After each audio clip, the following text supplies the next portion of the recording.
If you've noticed on my channel, when there's a remake coming out, I like to go back and watch the originals, and this is actually the second time this one's been remade, so I had to track down all the way back to the beginning for Father of the Bride, the original one, with Spencer Tracy, Joan Bennett, and Elizabeth Taylor, which was based on a novel, and this one actually got a Best Picture nomination. And it has audio description if you're willing to find it. And you know what? If you're willing to find it, I say go for it. No matter how you find it, because the version that I found has audio description that says it's provided by the Department of Education, which is taxpayer money. So I feel like I paid for this already somehow.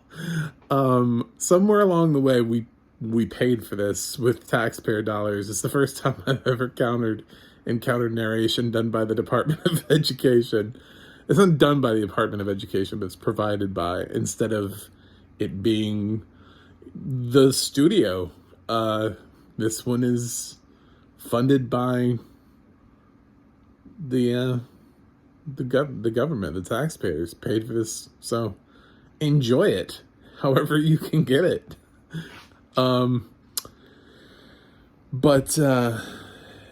So yeah, it's got great audio description actually too, by the way, for the descriptive video service that put this thing together. So I went all the way back to 1950, and man, this was the 50s, right? I love the 50s isms in this. Yeah, and this is not even like 50s isms, because this is coming out of the 40s. So these are really 40s isms. It's based on a book that was dropped in 1948, came out a couple years later. So yeah, they have black help in the house. They still have the two twin beds. The couple is not seen together in bed. Really, kissing and affection is not rampant in this film anyway. So it's kind of feels like a film made from 1950. Yeah, Spencer Tracy's really good in this. He gives you a totally different vibe than Steve Martin, if all you're familiar with is the remake. He's this one's a little bit more serious. It's not going for the slapstick comedy, which suits Steve Martin a little bit more. Spencer Tracy goes a little bit more for that everyman feel.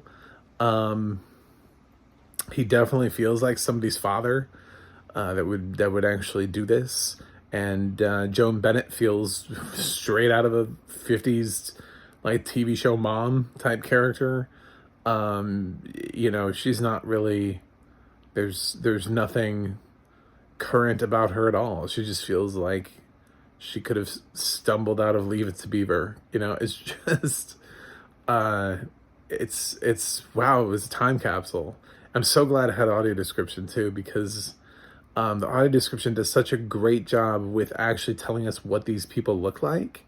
At least the main characters, you get a really great description of them.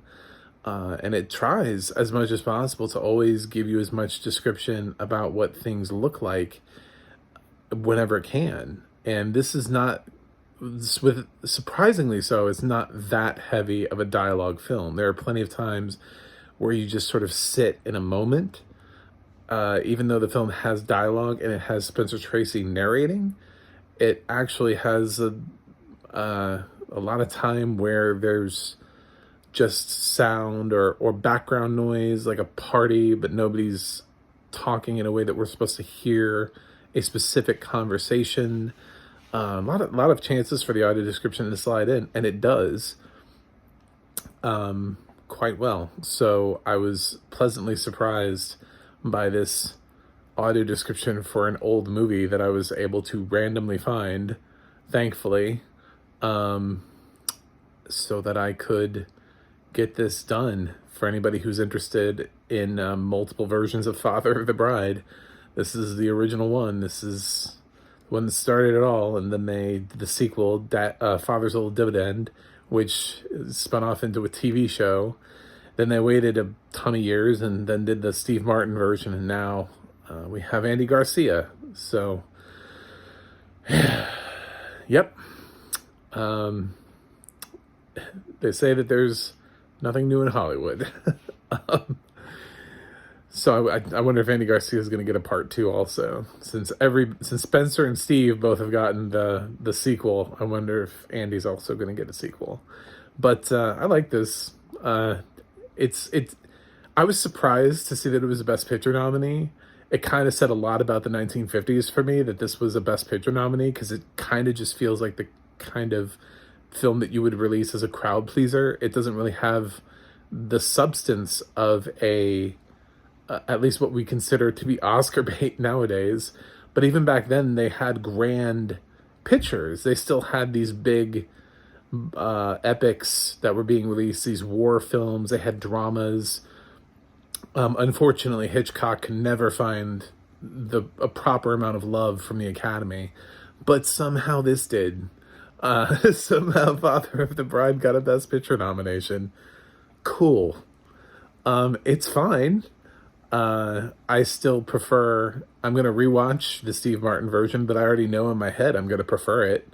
So, but I will go ahead and give this Father of the Bride a B+.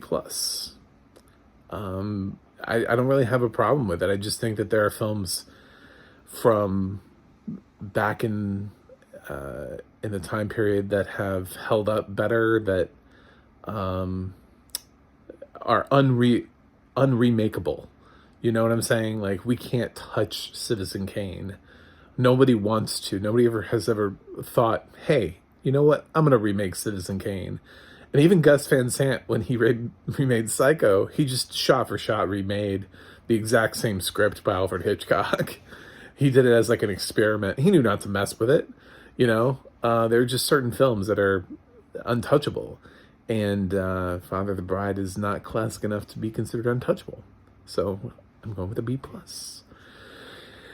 Let me know what you think in the comments. Don't forget to like and subscribe. You can check out my website, macthemovieguy.com. And also check out the audio description project, which will tell you where things are described. I don't think it's going to tell you where I got this one. And you can go to theadnan.org and check out more things there. I'm assuming this just runs on Turner Classic Movies a lot. So catch it when it goes there, I guess. But that's it from me until you see me doing the Steve Martin versions and then the Andy Garcia version. I'm not going to do Father's Little Dividend. I wasn't able to find that with audio description, so sorry. But I'll do Father of the Bride Part 2 with Steve Martin. So I'm kind of doing all of them, but not really. All right, that's it.